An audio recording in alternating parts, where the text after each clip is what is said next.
Who's been reporting live from the scene there for the past 45 minutes. Lex? Stand by.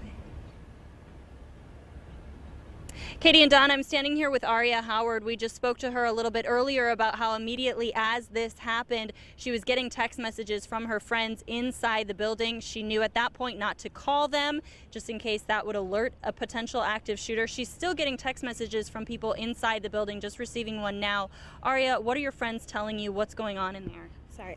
They said yes, it was an assailant in the building, an intruder with a knife, the person was at the Next, which is located in close to building 3, which is where I work. We're on the 11th floor, but I think they're okay. I'm still communicating with her, trying to figure out if they're still on lockdown, and she said they're still on lockdown, so the code is still active.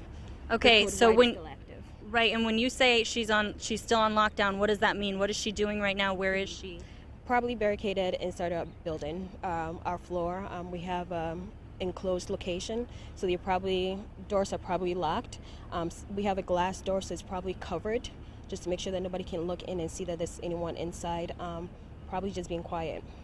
Right, and you said someone is locked inside the office? Yeah, everybody's probably locked inside the office. Right, and you said this happened close to where you work. Yes, well, we're in building 3, and the Next is on the 2nd floor. So, kind of close compared to building 1 and building 2. So right, and how does that feel? It's weird. If you can get onto the elevator and get to any floor you want, so it's really weird. But it sounds like they are okay. Okay, you just got another text message. I did. She said they're fine. They pushed the bookcase in front of the door, and it's the heaviest thing, and that's what we talked about doing if this was ever real. And they seem to be okay. Right, and you haven't been able to talk to them on the phone, and we talked about that earlier, the reason for not calling them. Tell us about that again.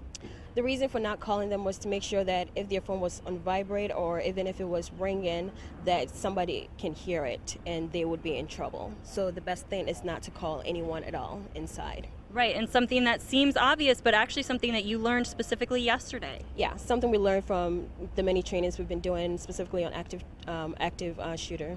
Right, and there was one of those drills just yesterday. Just yesterday. Okay, are you a little bit more relieved, comforted, knowing your friends in there know what to do? Yeah, I am right now. Yeah, I'm glad that they're able to text me, meaning that they know they're safe and they can text out. So this is good. This is good news. Good, very good. Thanks, Aria. We'll stay in touch. Yep.